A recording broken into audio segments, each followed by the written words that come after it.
right, am I on? I guess I am. Good morning, Cornerstone. How's everybody doing today? All right. You're probably wondering what this is. I'm not working on the playground this morning, but I'll show you in a minute. I'd like to welcome everybody here today, and I'd like to point out that my mom is here. So be sure you come by and say hello to Betty. She's 88 years young, and I appreciate all the prayers you gave for her last summer. She was having a tough time. So happy to see her walking and out and about. Let's see. So there are a couple of things that are going to happen this week that, as far as I know, have never happened before. Yeah, so that's what I said. So the first one is on Tuesday. Have you heard that it's going to be 2/22/22 on Tuesday? Pretty crazy. There's a lot of people who are planning special events. They're getting married on that day. And I didn't really know much about this, so I looked it up. It's actually what it's called is a Palindrome Date. So my wife knew that. She knows all kinds of stuff I don't know. But there's several of these that have occurred in February, this February, because the second day of the month, 2/22 goes backwards and forwards, and then apparently 2/23/22 goes backwards and forward. Anyway, you get the idea. So February has a lot of them, and this Tuesday is a Tuesday. So the other thing that has never happened before is I have never preached before. So I'm really hoping you'll give me some grace, and that by the time we're done, you're not dreaming about what you're going to be doing at 2/22 on Tuesday, 2/22/22. So if I haven't lost you already, you might want to turn over to chapter 17 of 1 Samuel. We're going to be talking about that in just a minute. And if you're familiar with that, which most people probably are, is the story about David and Goliath. And you've probably heard it 100 times if you've gone to church all your life. But and I shared a devotional last year at our board retreat. We had a board workshop yesterday, but hopefully the board members won't tune out, because I tried to add a few things that I've learned in the past year. But what we're going to be talking about, I want to give credit. Some of you may be listening to or heard of the Bema podcast with Marty Solomon. And whatever I share with you today, I want to give most of the credit to him and what I've learned from listening to his podcast. And one of the things that I've learned is that we as Westerners, Americans, we have a very Western view of the Bible. We have a Western view of everything because this is where we're from.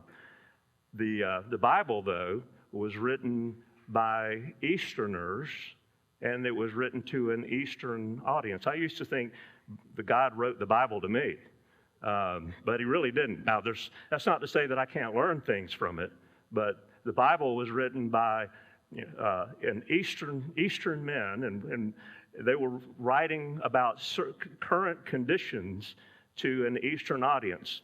And there were things about their geography, their customs, their culture, their prejudices, things that they understood that we may not know anything about. We might have learned some of them, but when we read the Bible today, our natural tendency is to read it through the lens that we have, through our experiences. And when we do that, we might miss a few things.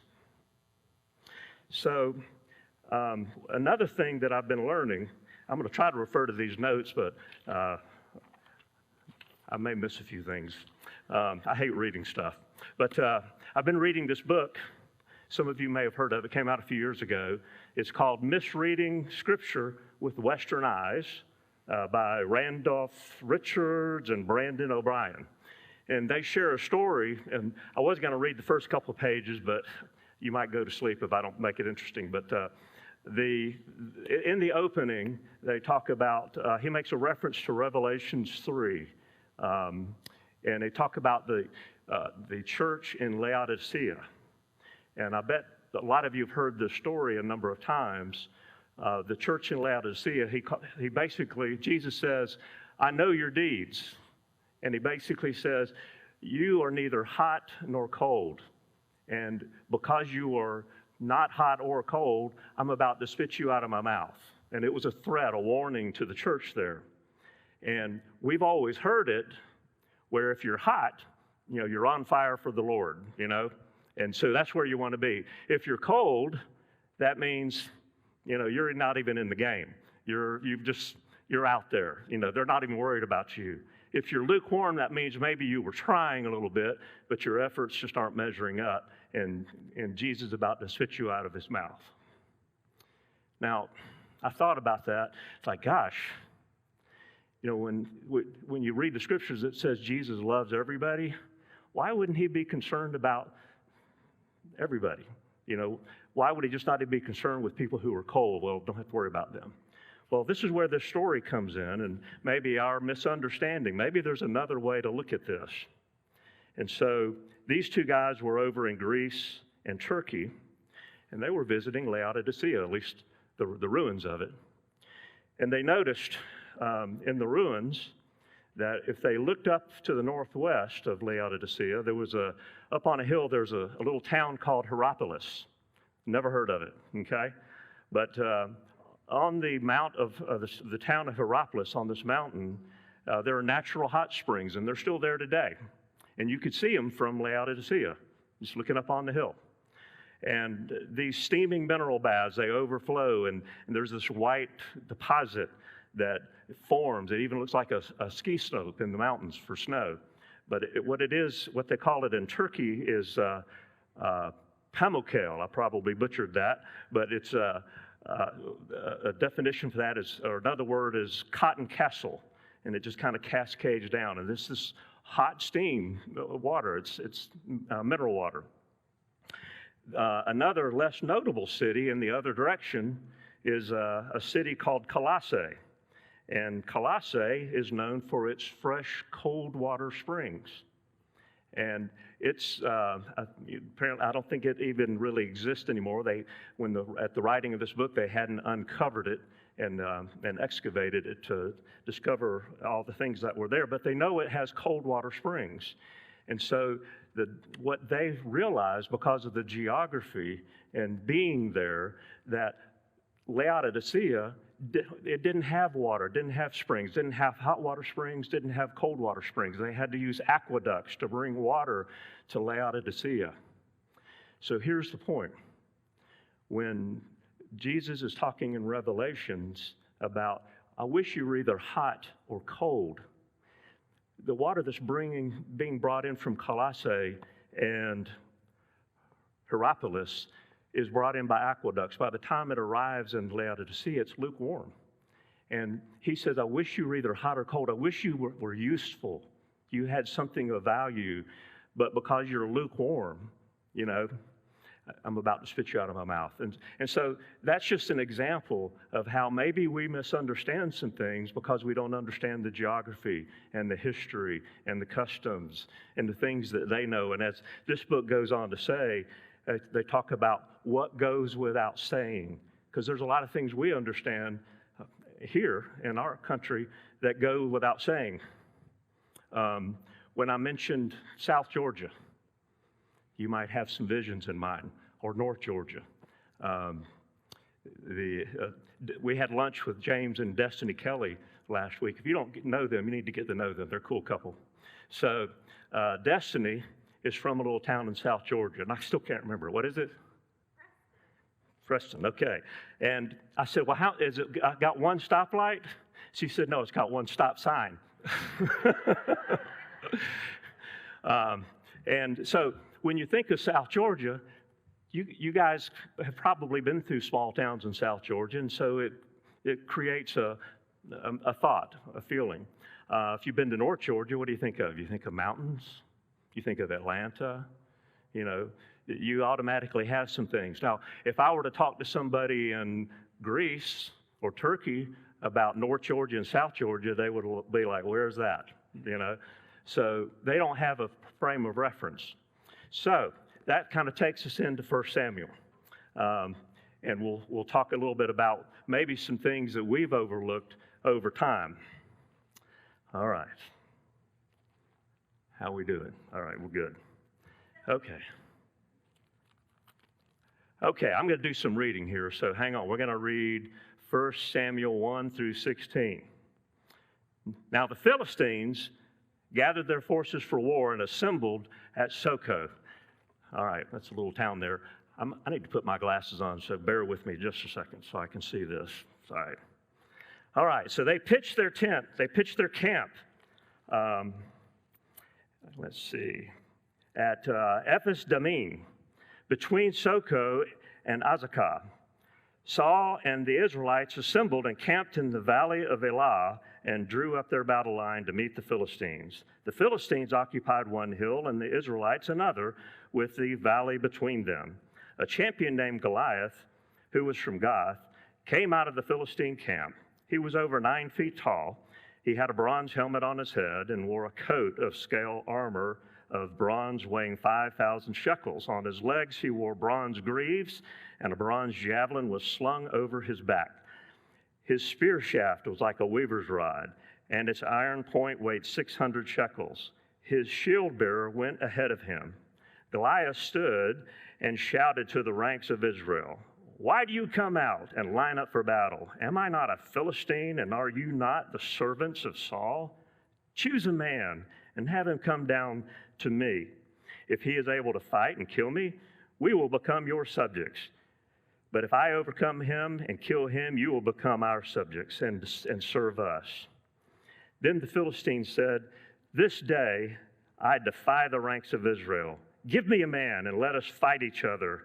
On hearing this, Philistines' words, Saul and all the Israelites were dismayed and terrified.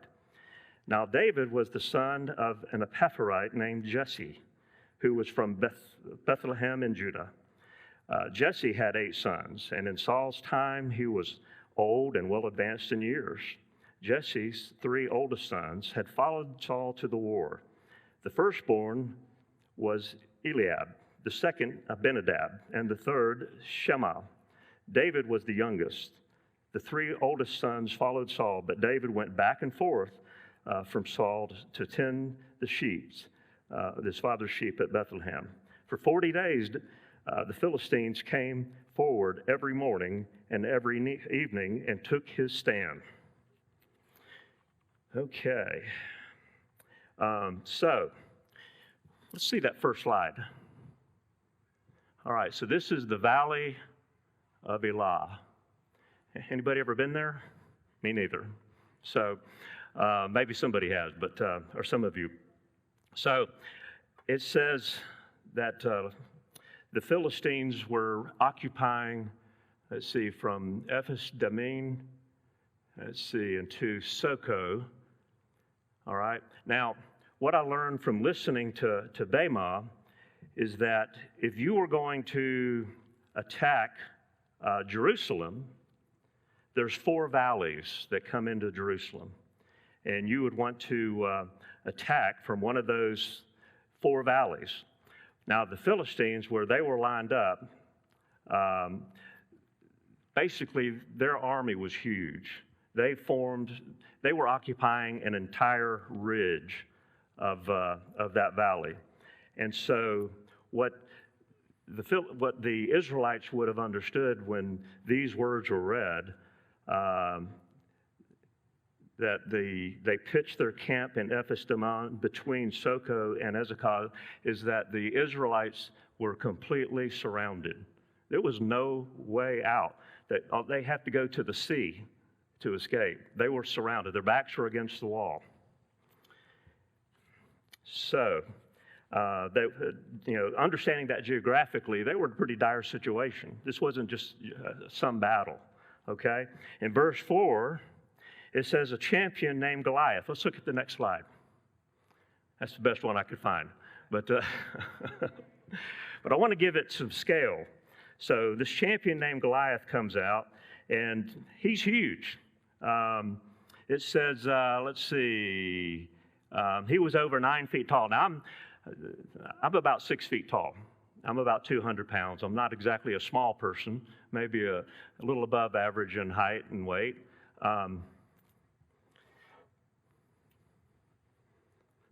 That's over 9 feet tall. That's how big this guy was. Who wants to come out and fight him? And I Googled, how heavy would somebody be who's 9 feet tall? Try about 600 pounds. You know, I bet the Atlanta Falcons would love to get this guy.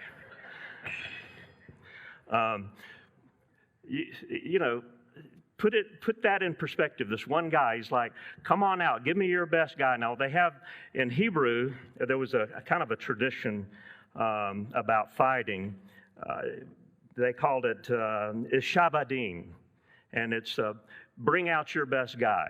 I'll bring out my best guy, you bring out your best guy. And, we've got huge armies here. It's going to be a big bloodbath. Why don't we just settle this mano a mano, man to man? And it's like, yeah, right. You'd do that if the odds were in your favor that much. So they want him to come down. He's calling them out. Let's look at the next slide. So this is one of the ridges. This is the actual dry riverbed where all of this occurred, presumably, between the two ridges. So maybe the grass wasn't grown up as tall or whatever, but you see all the stones. It's kind of open. You got the wall behind you. It's like there's really not a good way to escape. Once you go down there, you're going to fight. You're going to either win or you're going to lose. Okay, you can turn that off. Okay, so that helps set the stage just a little bit. All right. So there are a couple of hidden treasures in this verse 16 I want to point out that I've read over, and it just never really occurred to me what the significance was. But they were triggers for the Israelites. If they knew their text, they probably knew what these things meant.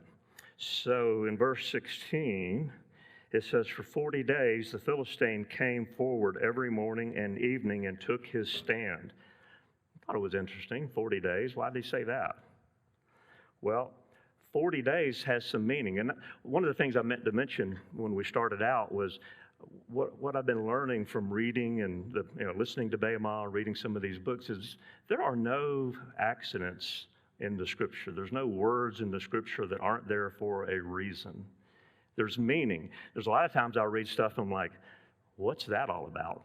And I might go for years or decades and not really know, gosh, I still don't understand what that means. But when he talks about 40 days, there's some significance about that. 40 days, what happened in 40 days? Oh, the story of Noah's Ark. It rained for 40 days and 40 nights. Interesting. Okay, well, how about when the Israelites left and went out in the desert? They were there for 40 years. How about when Jesus went out to the desert to be tempted? How many days was it? 40 days. So there's something about that. And what I've come to understand is 40 days represents a period of testing. It's a trial. So Saul and the Israelite army have been here for 40 days, and he has failed the test. It was a trial. And so he has shown that he is not brave. He's shown that he's not faithful. He has shown that he's not willing to go out and fight. Another thing that I noticed, Goliath was coming out morning and night. Every day, morning and night. Why? Why didn't he just stay out there all day long? Well, morning and night represents the time that the Israelites would have their worship. They would worship in the morning. They would worship in the night. He knew exactly what they were doing. And so he was coming out and goading them on. He knew they were supposed to be worshiping God. And it's like their time of prayer, when they're gathering strength from God, he's coming out saying, come on out here, you chickens. Come on out here. What are you going to do about it? So if you think about when you were kids, at least I know when I was a kid, if somebody wanted to get you riled up, they'd call you names, right? And try to get you to fight or try to get you upset. And a lot of times it didn't work until they started talking about your mama. Don't you talk about my mama, all right? You talk about my mama, those are fighting words. So, they're talking about the Israelite God. Goliath is out there goading them on, not by accident at morning and evening.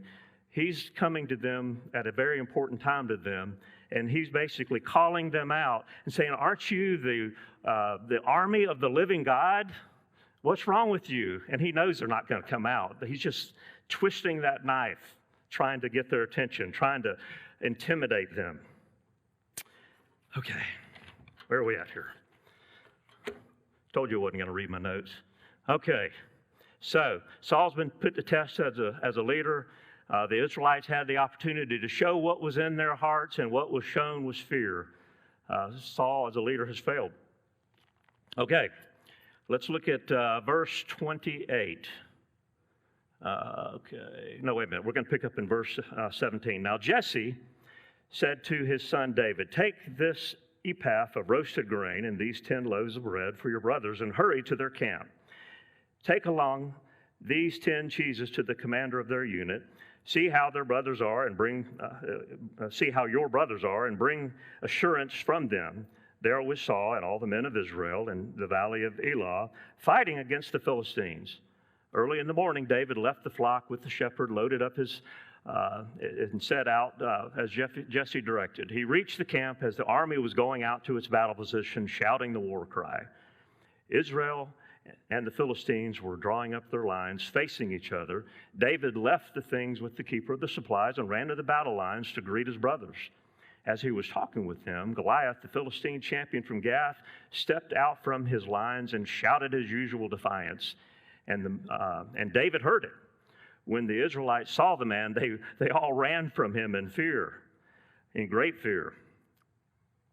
Now the Israelites had been saying, do you see how this man keeps coming out? He comes out to defy Israel. The king will give great wealth to the man who kills him. He will also give his daughter in marriage, and will exempt his father's family from taxes in Israel. David asked the men standing near him, what will be done for the man who kills the Philistine or removes this disgrace from Israel? Who is this uncircumcised Philistine that he should defy the armies of the living God? They repeated to him what they had been saying and told him, this is what will be done for the man who kills him. When Eliab, David's oldest brother, heard him speaking with the men, he burned with anger at him and asked, why have you come down here? And with whom did you leave those few sheep in the desert? I know how conceited you are, that how wicked your heart is, and you came down just to watch the battle. So point number one here. You might be somebody who, wait a second, let me back up just a second. Now, why did his brothers do that? If you look back in chapter 16 of 1 Samuel, Samuel the prophet, he's told to go basically find a new king. The bid was already up with Saul. Saul didn't know it, but Samuel went to anoint a new king. He didn't know who that king was going to be. He was sent to the family of Jesse. So Jesse brings out his sons, and who would he bring? The oldest, right? So he brings the oldest guy out and said, how about him? Is this the one? And Samuel's like, no, that's not him. So he brings out the next son, the next youngest, and presents him. And he says, no, not him either. And he brings out all of those sons, and he goes, no, not him either. Do you have any more? And so he brings out David, and David's the youngest. He's just a boy. He's, not even finished growing up. And he learns that, I guess God speaks to Samuel and said, that's the one, anoint him. So, just a book later, I don't know how many weeks have passed, David comes out and is asking these questions, and his brothers are like, probably a little jealous, probably a little put out that David has gotten all this attention, that he's the one. So here's my point number one. It says you might be the youngest, you might not be the best looking, you might not be the smartest, you might not be the most accomplished in your family or in your group. You might be the runt of the litter. God doesn't look at your size, your age, your natural ability, your socioeconomic status. he looks at the heart. He looks at the heart that has faith and is willing to go. So David's brothers had criticized his motives, still upset with him, still don't trust him, still jealous of him, but he was willing to go. So let's pick up here in verse 29. Now, what have I done, said David. Can I even speak? He then turned away to someone else and brought up the same matter, and the men answered him as before. What David said was overheard and reported to Saul, and Saul sent for him. David said to Saul, let no one lose heart on account of this Philistine. Your servant will go and fight him. Saul replied, you are not able to go out against this Philistine and fight him. You're only a boy, and he's been a fighting man from his youth. But David said to Saul, your servant has been keeping his father's sheep, and when a lion or bear came and carried off a sheep from the flock, I went after it. I struck it and rescued the sheep from its mouth. When it turned on me, I seized it by the hair, struck it, and killed it. Your servant has killed both lion and the bear, and this uncircumcised Philistine will be like one of them, because he has defied the armies of the living God. The Lord who delivered me from the paw of the lion and the paw of the bear will deliver me from the hand of this Philistine. Saul said to David, go, and let the Lord be with you. Okay. Then Saul dressed David in his own tunic. He put the coat of armor on him and a bronze helmet on his head, and David fastened the sword around his tunic and tried walking around because he wasn't used to him. I cannot go in these, he said to Saul, because I'm not used to them. So he took it off. Then he took his staff in his hand. He chose 5 smooth stones from the stream, put them in a pouch on his shepherd's bag, and with his sling in his hand, he approached the Philistine. Now, doesn't it seem a little strange that Saul and the Philistines, with all these people lined up and this great big guy out there, that they were willing to let David run out there and face Saul? It seemed a little strange to me. I think there was some God action going on there. But David was willing. David was willing to go out and take on the Philistine. Now Saul, he's been there for 40 days. He's not willing to lead. David is concerned that God's name is not being made holy. Where has Saul been to protect God's reputation? So verse 41, let's pick up again. Let's see. Meanwhile, 41. Meanwhile, the Philistine with his shield bearer in front of him kept coming closer to David. He looked David over and saw he was only a boy, ruddy and handsome, and he despised him. He said to David, am I a dog that you come out with sticks? And the Philistine cursed David by his gods. Come here, he said, and I'll give your flesh to the birds of the air and the beasts of the field. David said to the Philistine, you come against me with sword and spear and javelin, but I come against you in the name of the Lord Almighty, the God of the army of Israel, whom you have defied. This day the Lord will hand you over to me, and I'll strike you down, and I'll cut off your head. Today I will give your carcasses to the Philistine, the carcasses of the Philistine army to the birds of the air and the beasts of the earth, and the whole world will know that there is a God in Israel. All those gathered here will know that it is not by sword or spear that the Lord saves, for the battle is not the Lord's. The battle is the Lord's, and he will give all of you into our hands. As the Philistine moved closer to attack him, David ran quickly toward the battle line to meet him. Reaching into his bag and taking out a stone, he slung it and struck the Philistine on the forehead. The stone sank into his forehead, and he fell face down on the ground. So David triumphed over the Philistine with a sling and a stone, without a sword in his hand, and he struck down the Philistine and killed him. David ran and stood over him, and he took hold of the Philistine's sword. He drew it from his scabbard, and after he had killed him, he cut off his head with the sword. When the Philistines saw that their hero was dead, they turned and ran. Then the men of Israel and Judah surged forward with a shout and pursued the Philistines to the entrance of Gath and to the gates of Ekron. Their dead were strewn along the Sharam road to Gath and Ekron. When the Israelites returned from chasing the Philistines, they plundered their camp, and David took the Philistines' head and brought it to Jerusalem and put it with the Philistines' weapons in his own tent. That must have been a sight to see David carrying this guy's head, which probably was about, I don't know, the size of a large basketball. So, pretty amazing story to see that. Now, some things that came out when I was listening to Bama. So David is the one that runs out and faces him.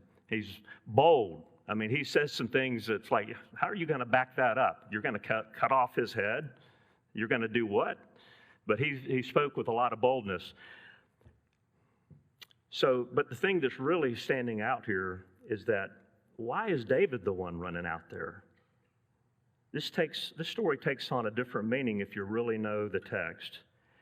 We are told in the book of Judges about a tribe of Benjamin. I'm going to read a little excerpt out of there. In chapter 20, verse 15 and 16. This is about another battle.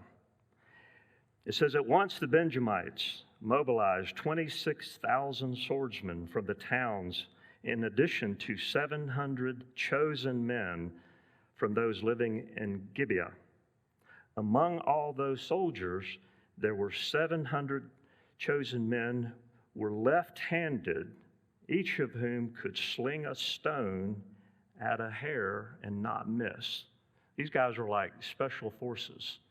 I mean, I don't even think I could hit a building with it, but they could sling a stone and not miss.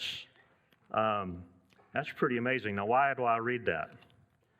Does anybody know what tribe Saul was from? He was from the tribe of Benjamin. See, the tribe of Benjamin, that's one of the things that they were known for. They had some pretty amazing slingers, stone slingers. It wasn't David that should have been running down the hill to face the Philistine. It was Saul. Saul was sitting in his tent.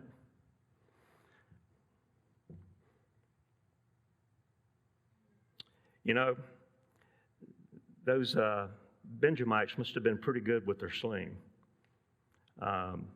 David was pretty good, but he wasn't the best. He wasn't the best. He was just pretty good. He had a skill. But it should have been Saul, the leader, who was facing the Philistines, facing Goliath. Point number 2, if you want to be used by God in a powerful way, you have to be willing to take action. David was willing. David was willing to use what he had and put it to use. He knew how to throw that sling, but he wasn't even the best at it. There's so many people that have a stone to throw. I bet everybody here has a stone to throw of some kind. You have a skill. You have a vocation. You have a natural ability. Maybe it's serving. Maybe it's teaching. Maybe it's teaching the next generation out there. Maybe it's leading. Maybe it's being creative. Maybe you're artistic. I don't know. I mean, there's all kinds of things you could do. A few weeks ago, we had this ministry fair, and you see all those signs up there of all the things that are available. And I know most everybody signed up for something. We all have a stone to throw. We all have something that we can contribute. David, he was only a shepherd boy. He shouldn't have been the one to run down that hill, but he was. He was willing. Here's the point. God can use a stone that is in the air more than he can use a stone that's in your pocket or laying in a riverbed. You know, I don't know if David knew for sure he was going to hit that Goliath right square in the head. It didn't even matter. He was willing to try, and he got out there and he gave it his best shot. That guy had a helmet on, which probably just had a little crack here. It went right where it was supposed to go. David was willing. Let's see here. Oh, and then the other thing, back in verse 51. What happens when somebody stands up and does something amazing? Look in verse 51. So David ran and stood over him, and he took hold of the Philistine's sword, drew it from the scabbard, and killed him. When the Philistines saw that their hero was dead, they ran. And then what did the Israelites do? They surged forward. They got brave. They were all inspired by doing something, by seeing something amazing just happen. And they just ran. It just takes one person to stand up sometimes. It just takes one person to try to make a difference.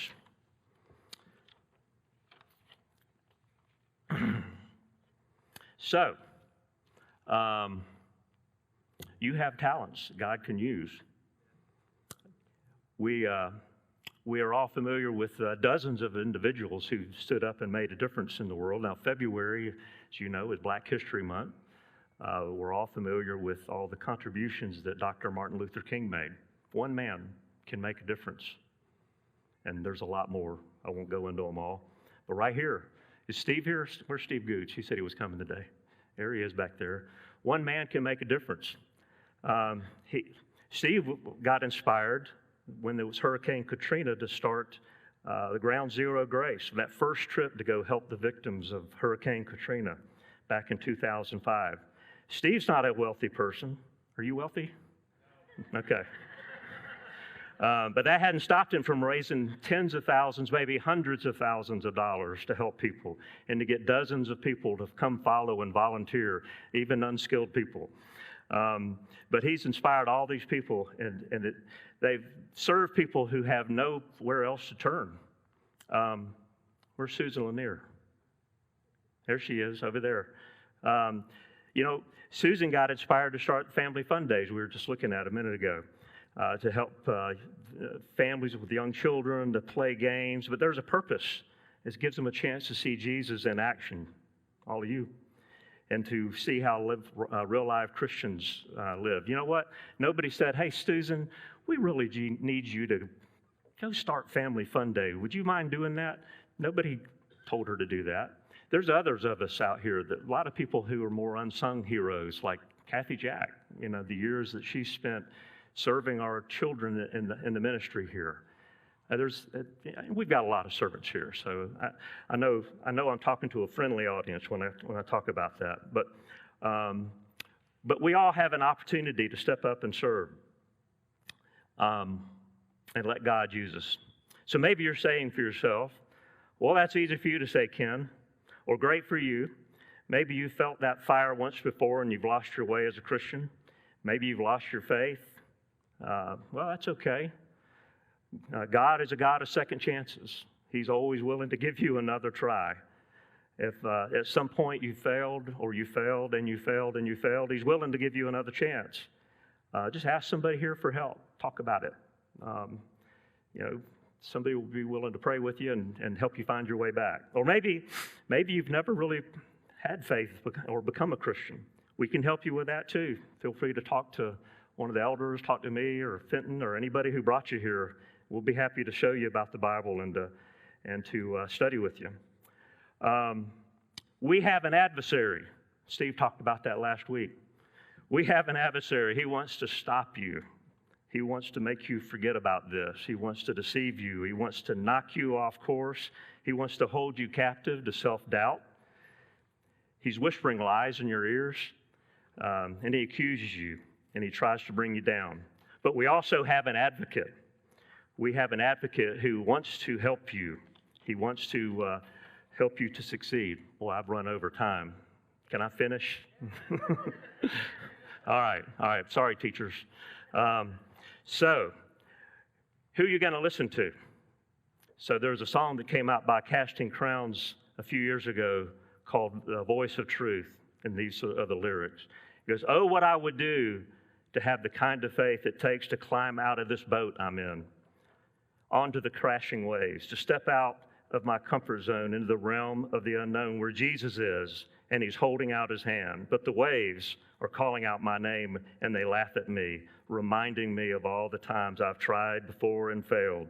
The waves, they keep on telling me time and time again, boy, you'll never win. You'll never win. But the voice of truth tells me a different story.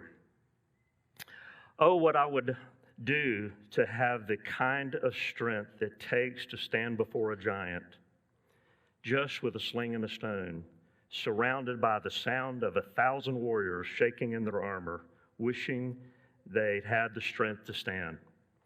But the giant's calling out my name, and he laughs at me, reminding me of all the times I've tried before and failed. The giant keeps on telling me time and time again, boy, you'll never win, you'll never win. But the stone was just the right size to put the giant on the ground. And the waves, they don't seem so high from on top of them looking down. I will soar with the wings of eagles. When I stop and listen to the sound of Jesus singing over me, I will choose to listen and believe the voice of truth. So whose voice are you going to listen to? I'm going to leave you with a couple of quotes. William Shakespeare said this back in the 1500s. He said, some are born great, some achieve great, and some have greatness thrust upon them. Our former President John F. Kennedy said, one person can make a difference, and everyone should try. So are you willing to be used by God? God can use a stone that's in the air more than he can use a stone that's in your pocket. That's it. Thank you. We're all dismissed.